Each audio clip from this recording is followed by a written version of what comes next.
Hey, what's up guys? Super Milesio here. Let's skip the pleasantries. What you see behind me is a giant Zelda painting that I made about a year ago. I documented the whole thing and I meant to make a video about it, but for some reason I never got around to it. But it's like I always say, better late than never.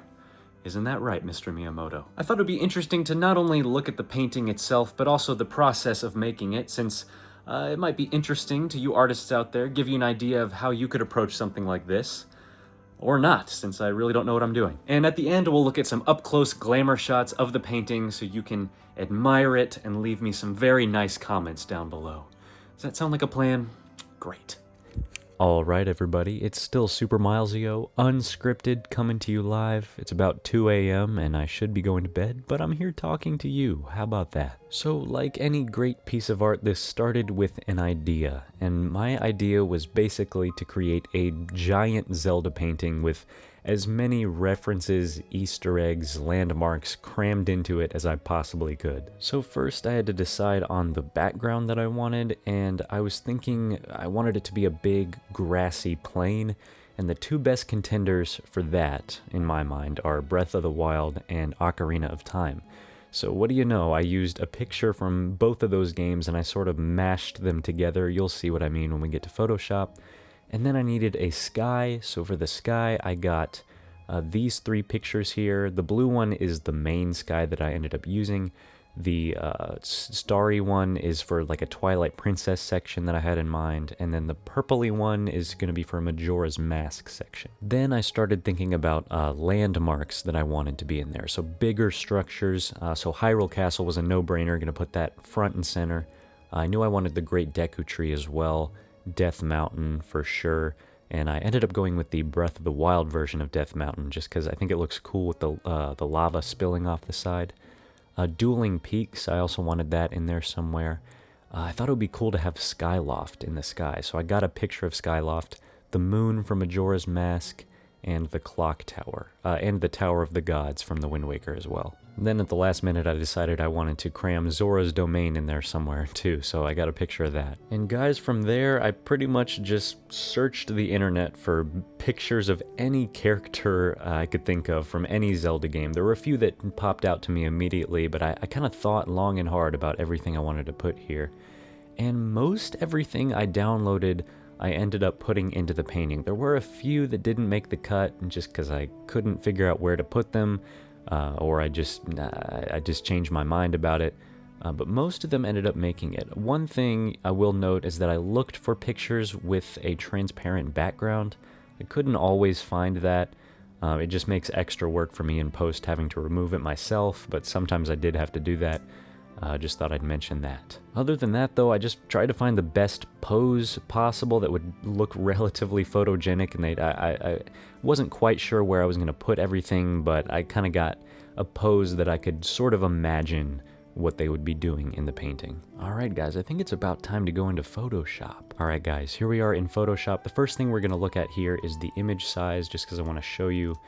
The important thing here is the relative dimensions. We're going to be going with a 24 by 30 canvas, so that's what I put here, and then whatever pixels it is, it doesn't really matter because, you know, it's just a digital representation of what's going to be put onto the canvas. So as you can see over here, I worked in different layers, and the things furthest in the back, I ended up putting those down first. That just kind of makes the most sense to me, so let's just go one by one and see what I ended up adding. First up, we have the sky. Now this is the main portion of the sky that I have, and again, like, I am not a Photoshop wizard and I'm not pretending to be, so this is very sloppily done. Since I know any imperfections, I can just paint them better than they look here. This is just to give me a reference point. So over top of the sky, we add the grass. Now this is the Ocarina of Time image. So you can see that that's sort of covering the biggest portion of the hill. And then these pink mountains in the back are the most important part of here that I ended up keeping, because as you can see, I'm going to put some water over here. Now this is kind of the Wind Waker looking water, because I thought that would be the coolest with the ripples. And then over top of that, covering most of the actual field, is that Breath of the Wild image. Now in the original image, this portion here is water, but there's other stuff there. I just cut all that out, so this is just one solid lake here. Then on top of that, we add the twilight section that I was telling you about earlier, and then the purpley section there. Again, we can blend this a lot better in post. This is just a very rough guideline.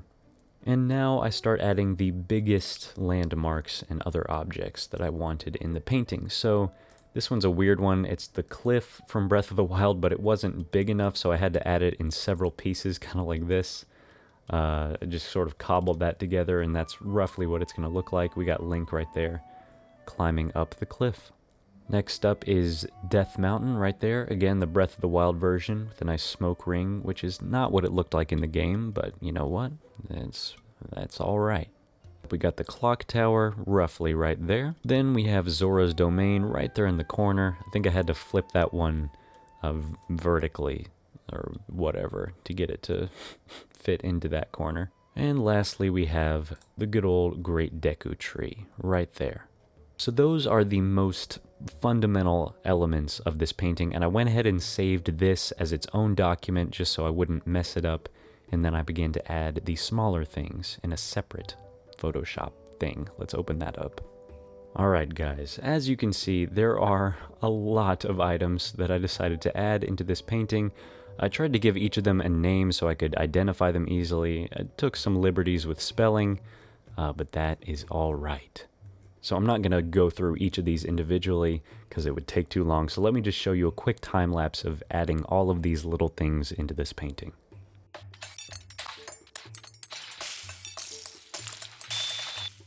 Whew, boy, yeah, we got a lot of work ahead of us, don't we? Again, like I said, I am not worried about neatness in this actual document. I didn't worry too much about color correcting or anything like that, just getting it to be relatively the right size and the right position so I could have something to reference. So I went ahead and exported this as a JPEG, and I also exported a version with a grid on it, and you'll see why in just a second. I reckon we should go ahead and get to painting. So I started by tracing the grid onto the canvas. I believe each line is 2 inches apart vertically and horizontally, so you get 2 by 2 squares. And the reason I do that is because it makes it a lot easier to block everything out, because just trying to draw all of this onto a big giant white blank sheet, I can't do that. Maybe some of you guys can, but I'm not about that. So yeah, this is about half of the elements drawn, and here's the other half. And guys, this sketch alone took hours. Like, it's not even that detailed, but just trying to get everything right, relatively the same proportions as the reference, it took a while, and you don't have to do this. A lot of people have different philosophies when it comes to their sketches. Some people don't do them at all. I personally try to make my sketches as detailed as possible, because I don't trust myself to just plop paint on and have it be right. But you know what? You do you. So similar to the way I arranged the layers in Photoshop, I think it makes the most sense to start painting the furthermost elements in the back. So like the furthest in the background, the sky, the mountains, stuff like that, and then add the foreground elements on top of it. So naturally, I started with the sky, went ahead and added the twilight section and the purpley section in the corner, and while I had the blues on my brush, I went ahead and painted the base of the water as well. Next up, I painted the biggest rocky formations. We got Death Mountain, we got the pink mountains in the very back, we have Dueling Peaks and whatever's right below that, and then we have the big Breath of the Wild cliff on the left side. And I also went ahead and painted the lines on the water. And here we go, guys. This is really when it started to come together. I painted all the grass. We got the Tower of the Gods, the Deku Tree, a lot of little details on the hills. This is when I got really excited. But we still have a lot to do, trust me. That was all the easy stuff. Alright, there we got the moon, looking very frightening. And there's Hyrule Castle. Boy, I was really happy with how this one came out. I think I had to draw in the lines of the bricks using a mechanical pencil or something like that. So that's not actually paint strokes. I cheated a little bit, but you know what? You can use whatever tools you have at your disposal. And here's the next checkpoint that I documented, and as you can see, we've got a lot going on, and we're going to take a closer look at all of these things towards the end. So I'm not going to go through all of them now, but I'm kind of working from the bottom up to the top in a meandering sort of fashion. And guys, that was the last picture that I took before I completely finished the painting. So here is the completed final product in 3, 2, 1, bang. Look at that. So again, in just a second, we're going to look at some glamour shots. We're going to go through up close each of these elements and talk about what they are, what they're from, give them their time of day. But a few things I want to note about the overall painting. You might notice a lot of these elements ended up quite a bit bigger on the painting than the corresponding element in the reference.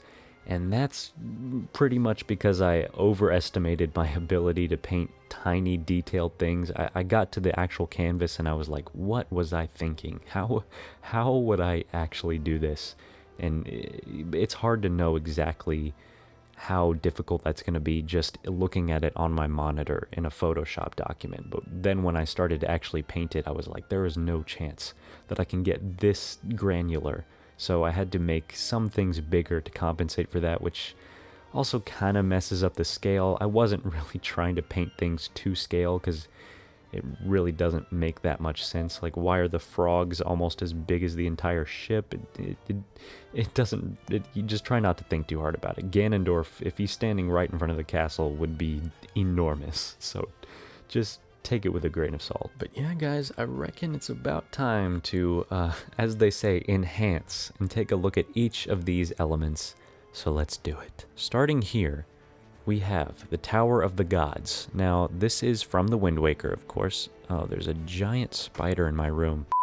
We got my boys Zephos and Cyclos here. Some of my favorite characters from the Wind Waker. I actually have tattoos of them, as you can see. Further to the right, we have the ship. There's Tetra peeking out. Just below that, we have the Fish Man from the Wind Waker. And then to the right, we have Link himself in the King of Red Lions, looking pretty sick. And then we have the only thing in this pond that is not from Wind Waker. That is Divine Beast Vah Ruta, because I wanted to include all 4 Divine Beasts, and it only made sense for her to be in the water. So there she is. Moving even further to the right, we have young Link and adult Link, and there's Navi sitting on the stump looking adorable. And then we have Epona right next to them. Now, this was supposed to be based on the adult version of Epona, as you can see by the picture, but again, everything kind of got a little bit bigger and chubbier as I started to paint, and so she looks a lot more like the younger version of Epona.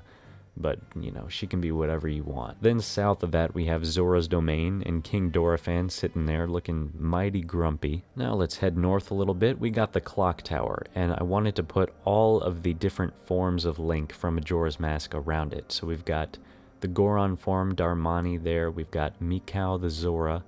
And we've got young Link himself right there holding the Kiaton mask, and an actual Kiaton right there. Then perched on the clock tower, we have Fierce Deity Link and Deku Link. Let's head west. We are now in the center of the painting. So we've got Hyrule Castle, we've got Ganondorf in front looking imposing.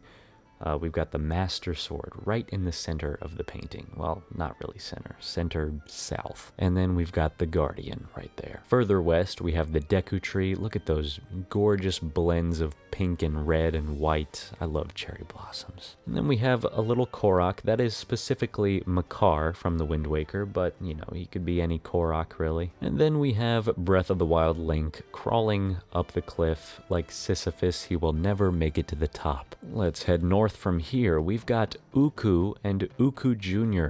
There we go, weird nipples and all. This might be a hot take. I actually love those characters. They're so weird and bizarre, and I love them. We, of course, have the dueling peaks in the background, and north of that we have Va Naboris. This one kind of is the sloppiest looking back. It doesn't really read well from a distance, but I think you can sort of tell who it's supposed to be. I mean, process of elimination. Then we've got Medley from the Wind Waker right above that. Then we've got Divine Beast Va Meadow gliding through the air. This one's probably my favorite of the Divine Beasts, in this painting at least. And then in the sky we have the King Gleeok from Tears of the Kingdom. You can tell it's a King Gleeok because you've got the different elements on its head: thunder, flame, and frost. You guys know I like dragons, so that's probably my favorite favorite enemy in Tears of the Kingdom. Then south of that, we have, of course, Death Mountain and Varudania crawling around it. Then we have this Goron here, and he was supposed to just be a Goron, but he ended up being very huge if you think about the perspective of it. So he's Big Goron now. I even put a little tiny Big Goron sword right next to him. You can't really tell that's what it is from a distance, but there you go. Then we have the very frightening, very weird giants from Majora's Mask. We got one of them back there. And of course, how could we forget Tingle? He's floating there. That is the Majora's Mask version of Tingle, although they all kind of look the same. I like to think that he's drawing out this entire painting for himself. I should have done a little miniature version of the painting right there, but that would have been insane. Then we got Tears of the Kingdom Link also kind of overseeing this entire painting, sitting right there. All right, we've made it to the top of the painting. Here's our final stretch here. We got the moon from Majora's Mask and Skull Kid ominously floating right next to it. And then we've got Zelda and Link flying around on their loft wings. Look at that. That's just super cool. I love the loft wings. And then we have Skyloft. Now, this might have been my favorite thing to paint in the entire painting. It was also towards the end, so I was just really excited. I was just, you know, cranking it out. But I really like Skyloft. Just all these tiny little details I tried to add. The bizarre. Groose was supposed to be somewhere on there, but then I realized, like, he would just be a little speck from this perspective. So I didn't end up painting Groose. I'm sorry. But we got the goddess statue. Again, we got the bazaar, some houses, all the waterfalls. Yeah, I really like how this Skyloft turned out. Right above that, we have the light dragon. Now, I also love the light dragon. I like dragons. Have I said that enough? But I also have a tattoo of this on myself. And yeah, you'll notice I added the little glowing trails on her head from when she still has the Master Sword. Pretty cool. And lastly, we have our lovely little patch of twilight. We've got Xanth's head right there. How could I not? Then we've got Midna, and we've got the two wolves. We've got the golden wolf, the hero's shade, and Link in wolf form. This is something I've been meaning to get tattooed, the golden wolf. I just love it. I love wolves. They're kind of my favorite animal. So that is very cool to me. Well, guys, that is the whole painting. I hope I didn't forget anything. If I did, editing Miles will throw it up there for you. Now, I'm going to throw in a few final glamour shots with some relaxing music for you to listen to. And then we'll close it out. So thank you so much for watching this, and I hope you enjoyed. And now I'm going to go to bed. Good night.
Well, guys, I hope you enjoyed this video and it gave you some inspiration for your future projects. As you can see, this painting now sits, right above my entire setup, so I can look at it and it just makes me smile. I really tried to make this a love letter to the entire Zelda franchise, and I hope it comes across that way. Well, that's about all I got for you today, so go out, make some art, make the world a better place. I'll see you next time. Peace out.